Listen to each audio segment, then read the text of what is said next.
નમસ્તે વિદ્યાર્થી મિત્રો, આજે આપણે ધોરણ 12માં સંસ્કૃત વિષયમાં પદ્ય વિભાગ 9મું લેસન કિમ વૈધેન પ્રયોજનમનો અભ્યાસ કરીશું.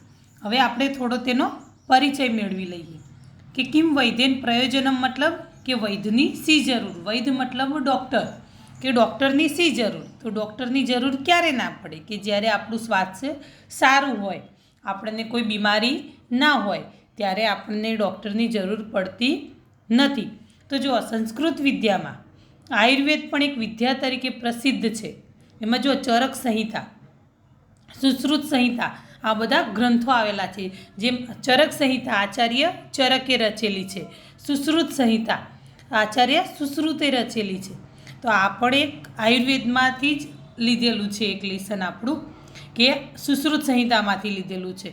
હવે જો કહેવત છે આપણી ગુજરાતીમાં કે પહેલું સુખ તે જાતે ન રહે, મતલબ જીવનનું પ્રથમ સુખ સ્વાસ્થ્ય છે, આપણી તંદુરસ્તી છે. આપણે આપણા શરીરને સ્વસ્થ રાખવાનું છે, બહારથી પણ અને અંદરથી પણ. તો આજ આપણે કઈ રીતે સ્વસ્થ રાખી શકીએ આપણા શરીરને, એના માટેના બધા શ્લોકો છે કે આપણે ભોજન કર્યા પછી શું કરવું જોઈએ, એ બધું આપણને સમજાવ્યું છે કે કેટલી વાર ભોજન કરવું જોઈએ, કેવું ભોજન કરવું જોઈએ, તો આપણને વૈદ્યની જરૂર ના પડે. હવે જુઓ, આપણે શ્લોકો જોઈશું. જુઓ, પહેલો શ્લોક છે આપણો કે ભોજનાંતે પીબેત તક્રમ, દિનાંતે ચ પીબેત પય, નિશાંતે ચ પીબેત વારી, કિમ વૈધેન પ્રયોજનમ. તો જો પહેલા શ્લોકમાં આપણે સમજીશું કે જો ભોજનાંતે, ભોજનાંતે મતલબ ભોજન કર્યા પછી, તક્રમ મતલબ સાસ, દિનાંતે, દિનાંતે મતલબ દિવસના અંતે, દિવસનો અંત એટલે રાત, જે ઊંઘીએ એના પહેલાંનો ટાઈમ, બરાબર. હવે નિશાંતે, નિશા મતલબ રાત્રિ, તો રાત્રિના અંતે, રાત્રિનો અંત એટલે વહેલી સવાર, બરાબર. જો પય, પય મતલબ દૂધ, અને વારી મતલબ પાણી, બરાબર. જલમ, તોયમ આ બધા, સલિલમ આ બધા એના શું થાય, પર્યાયવાચી શબ્દો વારીના. હવે જો એનું ભાષાંતર જોઈએ આપણે કે ભોજન પછી છાશ પીવી જોઈએ, દિવસને અંતે દૂધ પીવું જોઈએ, રાત્રિને અંતે એટલે કે વહેલી સવારે પાણી પીવું જોઈએ. તો વૈદ્ય કે ડૉક્ટરનું શું પ્રયોજન રહે, મતલબ કે આ ડૉક્ટરની જરૂર રહેતી નથી, બરાબર. ફરીથી જોઈ લો કે ભોજન પછી છાશ પીવી જોઈએ, દિવસને અંતે દૂધ પીવું જોઈએ, રાત્રિને અંતે પાણી પીવું જોઈએ, તો પછી વૈદ્યનું શું પ્રયોજન રહે, ક્વેશ્ચન માર્ક છે, બરાબર. સેકન્ડ નંબર જુઓ, એક ભુક્તમ સદારોગ્યમ, દ્વિભુક્તમ બલવર્ધનમ, ત્રિભુક્તમ ચ સદારોગમ, ચતુર્ભુક્તમ તુ માર્કમ. જો એક ભુક્તમ મતલબ એકવાર કરેલું ભોજન, સદારોગ્ય મતલબ હંમેશા આરોગ્ય જાળવી રાખે છે, દ્વિભુક્તમ મતલબ 2 વાર કરેલું ભોજન, બલવર્ધનમ, બલ મતલબ શક્તિ વધારનાર હોય છે, ત્રિભુક્તમ મતલબ 3 વાર કરેલું ભોજન, સદારોગમ મતલબ રોગ કરનારું હોય છે, અને ચતુર્ભુક્તમ મતલબ 4 વાર કરેલું ભોજન, માર્ગમ મતલબ મારી નાખનારું હોય છે. તો હવે જો ભાષાંતર જોઈએ એનું કે એકવાર કરેલું ભોજન હંમેશા આરોગ્ય જાળવી રાખે છે, 2 વાર કરેલું ભોજન શક્તિ વધારનાર છે, 3 વાર કરેલું ભોજન હંમેશા રોગ કરનારું હોય છે, અને 4 વાર કરેલું ભોજન મારી નાખનારું હોય છે. તો જુઓ, તમે એકવાર ભોજન કરો તો તમારું આરોગ્ય સારું રહે છે. કે આપણે અઠવાડિયામાં મતલબ એક વીકમાં કે એક મહિનામાં એકાદ ઉપવાસ કરવો જોઈએ, જેથી આપણને પેટને આરામ રહે, બરાબર. ભગવાન માટે ઉપવાસ નથી કરવાના, આપણા શરીરમાં, શરીર સારું રહે શરીર માટે કરવાના છે.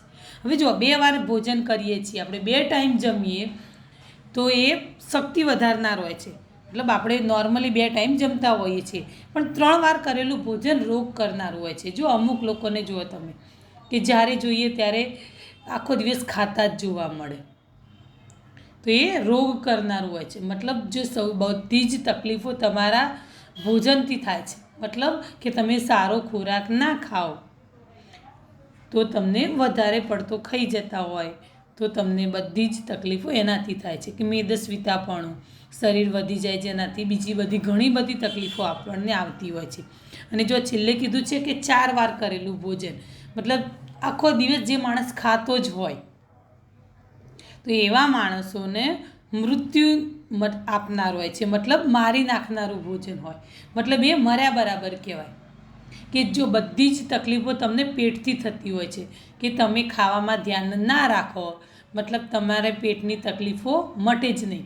અને જો તમને અપચો, ગેસ આ બધા પેટની તકલીફો રહે તો એનાથી બીજા મોટા મોટા રોગો પણ થઈ શકે છે. મતલબ આપણે ભોજનમાં કંટ્રોલ રાખવો જોઈએ. બરાબર. હવે જો 3જા નંબરનો શ્લોક કે હિતાહારા મિતાહારા અલ્પાહારા ચે જના નતાન વૈધા ચિકિત્સંતિ આત્મનસ્તે ચિકિત્સકા. જો હિતાહારા મતલબ હિતકારક ભોજનવાળા, મિતાહારા મતલબ માપસરના ભોજનવાળા, અલ્પાહારા મતલબ થોડું જમનારા, થોડા ભોજનવાળા.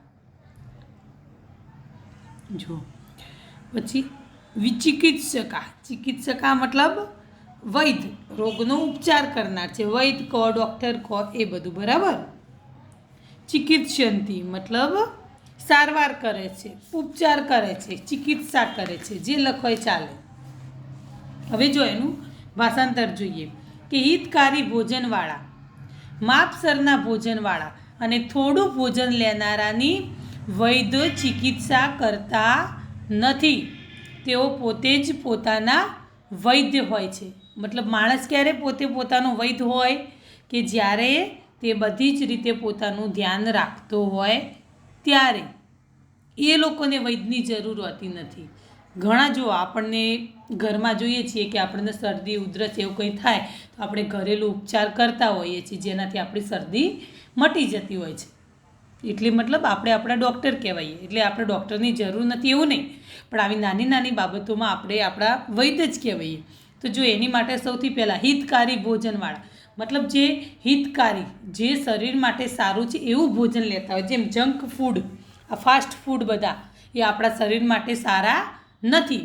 મતલબ આપણે હેલ્થી જે ભોજન હોય આપણું એવું ખાવું જોઈએ. પછી જો માપસરના ભોજનવાળા કે જે માપનું ખાતા હોય, માપસરનું ભોજન લેતા હોય, જે થોડું ભૂખ્યા ઉઠવું પણ પેટ દબાઈને ખાવું નહીં એવું કહેવાય છે, એ માપસરનું ભોજન. અને થોડું ભોજન લેનારા મતલબ થોડા ટાઈમે તમે ખાઓ કોઈ વાંધો નહીં, પણ થોડું ખાઓ. પેટ દબાઈને આજે તો મનગમતું છે ને દબાઈને ખાઓ, પેટની તકલીફ પડે એટલું એવું નહીં ખાવું કે પછી રાત્રે ઊંઘે ના આવે. ઘણા એવું ભોજન કરતા હોય છે, તો એવું ભોજન કરવું જોઈએ નહીં. એટલે તમને કીધું છે કે જો હિતકારી ભોજનવાળા, માપસરના ભોજનવાળા અને થોડું ભોજન લેનારાની વૈદ્ય ચિકિત્સા કરતા નથી, મતલબ એ લોકોને વૈદ્યની જરૂર નથી, તેઓ પોતે જ પોતાના વૈદ્ય હોય છે. બરાબર. હવે આપણે આગળ જોઈશું. જો 4 નંબરનો શ્લોક કે આહારમ પચતી વહનીય દોષાનાહાર વર્જિત ધાતુન ક્ષીણેશુ દોષેશુ જીવિતમ ધાતુ સંક્ષયે. તો શું કીધું છે જો આમાં કે અગ્નિ આહારને પચાવે છે, અનાહાર મતલબ આહાર વિનાનો અગ્નિ દોષોને પચાવે છે, દોષોનો નાશ થતાં અગ્નિ ધાતુઓને પચાવે છે, અને ધાતુઓનો નાશ થતાં અગ્નિ જીવનને વિકસિત કરે છે. આમાં જો ધાતુઓ એટલે શું તો વાત, પિત્ત અને કફ આ બધી ધાતુઓ તરીકે ઓળખવામાં આવે છે આયુર્વેદ મુજબ, કે આ 3 ધાતુઓ કહેવાય છે. બરાબર. અને આપણા શરીરમાં રહેલી હોય છે. આ એક જાતના રોગ કહેવાય કે જેમ કફનો રોગ હોય, પિત્તનો રોગ હોય, વાત મતલબ ગેસનો પ્રોબ્લેમ હોય, આ બધા. તો જો અગ્નિ આહારને પચાવે છે, આપણા શરીરમાં અગ્નિ રહેલો છે, જઠરાગ્નિ, જે આપણા ખોરાકને પચાવવાનું કામ કરે છે. અને એક વાત મુજબ કે આપણા શરીરમાં વૈશ્વાનર નામનો અગ્નિ રહેલો છે એવું કહેવામાં આવે છે, જે આપણા ખોરાકનું પાચન કરવામાં મદદ કરે છે, જે આપણા શરીરમાં આગ ફેલાવે છે એવું નહીં, પણ પણ આપણા ખોરાકનું પાચન કરે છે. તો જુઓ, આપણા શરીરમાં જે જઠરાગ્નિ રહેલો છે એ આપણે જે ખોરાક ખાઈએ છીએ, જે આહાર લઈએ છીએ એને પચાવવાનું કામ કરે છે. હવે જુઓ, જ્યારે આહાર ના હોય, મતલબ આહાર વિનાનો અગ્નિ હોય, જ્યારે આ ખોરાકને પચાવવાનું, આપણે ખોરાક નથી લીધો ત્યારે ખોરાકને પચાવવાનું કામ છે નહીં, તો ત્યારે શું કરે છે કે દોષોને પચાવે છે. મતલબ આપણા શરીરમાં જે કંઈ ખરાબ બાબતો રહેલી છે એને પચાવવાનું કામ કરે છે. હવે જુઓ, દોષોનો નાશ થઈ જાય છે તો પછી શું કરે છે અગ્નિ? ધાતુઓને પચાવે છે. મતલબ કે જે આ વાત, પિત્ત, કફ એ બધું જે શરીરમાં રહેલું છે એને પચાવવાનું, મતલબ એને કંટ્રોલમાં રાખવાનું કામ કરે છે. હવે જુઓ, આ બધાને કંટ્રોલમાં રાખી લે છે ધાતુઓને, તો શું થાય છે? અગ્નિ આપણા જીવનને વિકસિત કરે છે, મતલબ આપણું સ્વાસ્થ્ય સારું રહે છે. એટલા માટે થઈને આપણે ઉપવાસ કરવા જરૂરી છે કે આપણે એક ટાઈમ ના જમીએ, તો જેથી આપણા શરીરમાં જે અગ્નિ રહેલો છે એને રાહત મળે, કે જે આપણા શરીરમાં બીજા દોષો રહેલા છે, ધાતુઓ રહેલી છે એને કંટ્રોલમાં રાખે, એનું પાચન કરે. જો એને ટાઈમ મળશે તો એનું પાચન કરશે. ભાઈ આપણે ખા કરીએ આખો દિવસ, તો આપણા ખોરાકનું જ પાચન કરવામાંથી એને ટાઈમ ના મળે, જેથી બીજા દોષોનું પાચન કરી શકે. બરાબર છે? અને વધારે પડતો ખોરાક ખાઈએ તો એને પાચન પણ સારું ના થાય, પાચન બરાબર ના થાય, જેથી આપણા શરીરમાં આપણને બીજી બધી તકલીફો પેદા થાય. બરાબર? તો ફરીથી જો એનું ભાષાંતર કરું છું કે અગ્નિ આહારને પચાવે છે. આહાર વિનાનો અગ્નિ દોષોને પચાવે છે. દોષોનો નાશ થતાં અગ્નિ ધાતુઓને પચાવે છે. ધાતુઓનો નાશ થતાં અગ્નિ જીવનને વિકસિત કરે છે. બરાબર? હવે 5મા નંબરનું જુઓ કે સ્મૃતિમાન યુક્તિ હેતુજ્ઞ જીતાત્મા પ્રતિપત્તિમાન વિષગૌષધ સંયોગೈ ચિકિત્સામ કર્તુમર્હંતિ. આમાં જુઓ કે વૈદ્ય કેવો હોવો જોઈએ એની વાત કરે છે. તો જુઓ, વૈદ્ય સ્મરણ શક્તિવાળો, રોગના ઉપાય અને કારણને જાણનાર, જીતાત્મા, સારી પરીક્ષા કરી જાણનાર, ઔષધોના મિશ્રણથી ચિકિત્સા કરવાને લાયક હોય છે. જુઓ, વૈદ્ય કેવો હોવો જોઈએ, ડૉક્ટર કેવો હોવો જોઈએ? કે સ્મરણ શક્તિવાળો, મતલબ કે એની સ્મરણ શક્તિ તેજ હોવી જોઈએ, એકદમ યાદ શક્તિવાળો હોવો જોઈએ, ભૂલકણો હોવો જોઈએ નહીં. પછી બીજું જુઓ કે રોગના ઉપાય અને કારણને જાણનાર હોવો જોઈએ. મતલબ કોઈ આપણને જોઈએ, તપાસ કરીને એ કયો રોગ થયો છે અને એને મટાડવાનો શું ઉપાય છે, મતલબ એ કયા કારણથી થયો અને હવે એનો ઉપચાર શું છે, એ બધું એ જાણતો હોવો જોઈએ. જો મતલબ કે આપણને શરદી ઉધરસ થઈ છે તો આપણે કયા ડૉક્ટર જોડે જવું આપણને ખબર હોવી જોઈએ. હવે આપણે હાથ પગ કંઈક ભાગ્યો છે તો આપણે ઓર્થોપેડિક જોડે જવું જ પડે, આપણને ખબર છે. પછી આપણે કોઈ ગાયનેક જોડે જઈએ, કોઈ પીડિયાટ્રિક જોડે જઈએ તો કોઈ મતલબ છે નહીં. મતલબ જે રોગનો ઉપાય જે જાણે છે એવા ડૉક્ટરની પાસે જવું જોઈએ. પછી જીતાત્મા હોવો જોઈએ, મતલબ પોતાના આત્મા ઉપર વિજય પ્રાપ્ત કરનાર હોવો જોઈએ, મતલબ એ સારો માણસ હોવો જોઈએ. હવે સારી પરીક્ષા કરી જાણનાર, મતલબ રોગની સારી પરીક્ષા કરનાર હોવો જોઈએ, મતલબ કયો રોગ થયો છે, એનું કયા કારણથી થયો છે, હવે એનો ઈલાજ શું છે, આ બધાની સારી રીતે પરીક્ષા કરનાર હોવો જોઈએ.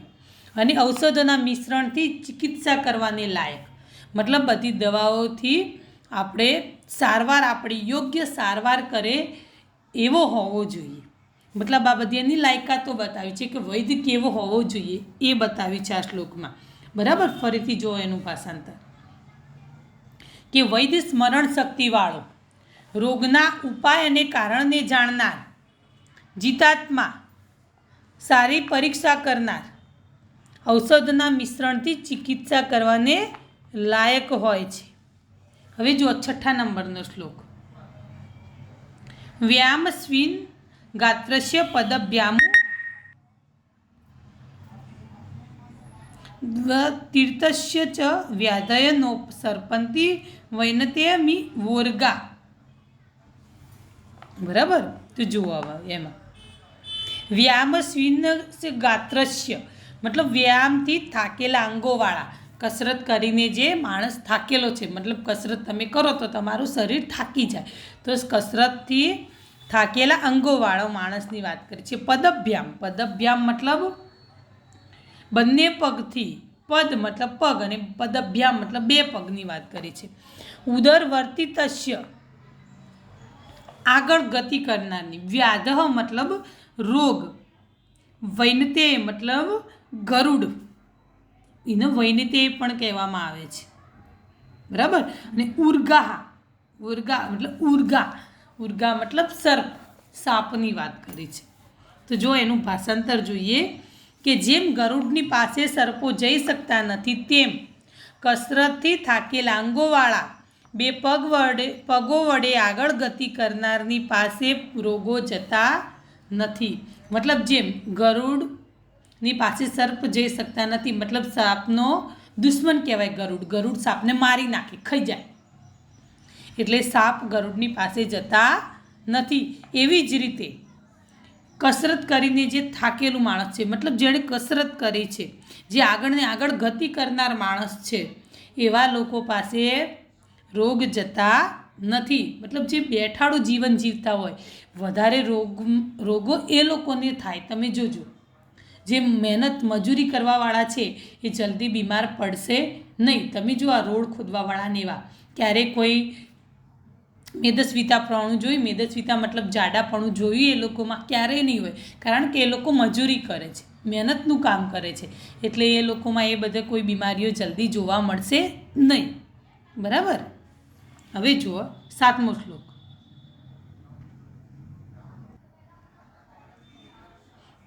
કે વયોબલ શરીરાણી દેશકાલ કાલાસનાની છે, સમીક્ષ કુર્યાદ વ્યાયામ મન્યથા રોગમાપનું યાદ.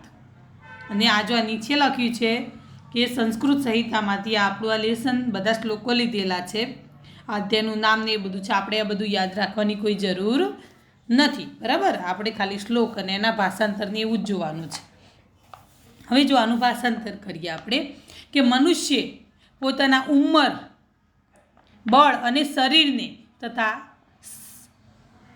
દેશ મતલબ સ્થાન, સમય અને આહારને બરાબર તપાસીને વ્યાયામ કરવો જોઈએ, અન્યથા રોગ ઉત્પન્ન થાય છે. જો વયો મતલબ ઉંમર, બળ મતલબ બળ કે શરીર, શરીરાણ શરીર, દેશ મતલબ સ્થાન, કાલ મતલબ સમય અને અશનાની મતલબ ભોજન, આહાર, બરાબર.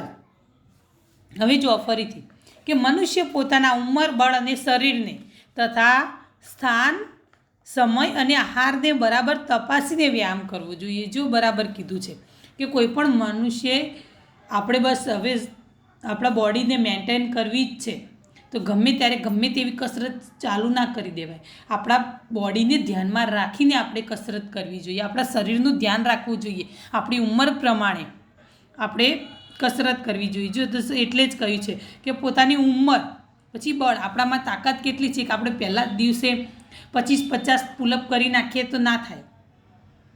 ધીમે ધીમે આપણે બોડીને આપણે એ પ્રમાણે બનાવવાની છે. તમે આજે 2 કરી છે, 4 કરો, 5 કરો, એ રીતે એક જ દિવસે તમે બધું કરવા જાઓ તો ઘણીવાર એવું બનતું હોય છે કે માણસના સ્નાયુઓ ખેંચાઈ જાય, અને ઘણીવાર એવું બને કે આખી જિંદગી તમારી પથારીવશ થઈ જાય, એવું પણ થઈ શકતું છે, થાય. એટલા માટે થઈને તમારે ધ્યાન રાખવું જરૂરી છે. કસરત આપણા શરીરને ધ્યાનમાં રાખીને કરાય.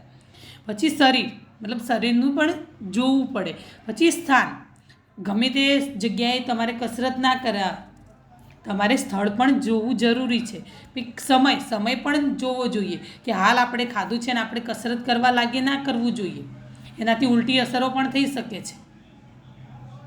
મતલબ આપણે જો વહેલી સવારે આપણે દોડવા જઈએ છીએ, કારણ કે આપણે આખી રાત્રે ભોજન કરીને સવાર સુધી આપણે કંઈ ખાધેલું હોતું નથી, એટલે આપણે સવારે ચા પીધા પહેલાં દોડવા જઈએ છીએ, કારણ કે ભૂખ્યા પેટે દોડવાનું હોય, ભૂખ્યા પેટે કસરત કરવાની હોય, એ રીતે હોય. જમીન પછી આપણે કસરત કરવા જઈએ તો એ ઉલટું પણ પરિણામ મળી શકે છે તમને, એટલે કસરત કરવાનો પણ ટાઈમ હોય, બરાબર. પછી જો આહારને મતલબ આપણા ભોજનને પણ ધ્યાનમાં રાખીને આપણે કસરત કરવી જોઈએ. તો શું ધ્યાનમાં રાખવાનું છે? તો પોતાની ઉંમર, બળ, શરીર તથા સમય સ્થાન અને આહારને બરાબર તપાસીને પછી વ્યાયામ કરવો જોઈએ, અન્યથા રોગ ઉત્પન્ન થાય છે. જો આ બધું તમે ધ્યાન ના રાખો તો બની શકે કે ઉલટું એનું પરિણામ મળે અને તમે રોગિષ્ટ બની જાઓ. મતલબ મેં હમણાં કહ્યું કે તમારા જો સ્નાયુઓ ખેંચાઈ જાય તો તમે કાયમ માટે પથારીવશ પણ થઈ શકો છો, હલનચલન પણ ના કરી શકો, એ મતલબ ઉલટી પણ અસર થઈ શકે છે તમને. તો આ બધું તમારે ધ્યાન રાખવું જોઈએ. બરાબર. હવે આપણે સ્વાધ્યાય જોઈશું. મેં બધા જ શ્લોકોના ભાષાંતર પાછળ મૂકેલા જ છે, તો એ પ્રમાણે તમારે સ્વાધ્યાય અને ભાષાંતરની નોટ્સ બનાવી લેવી.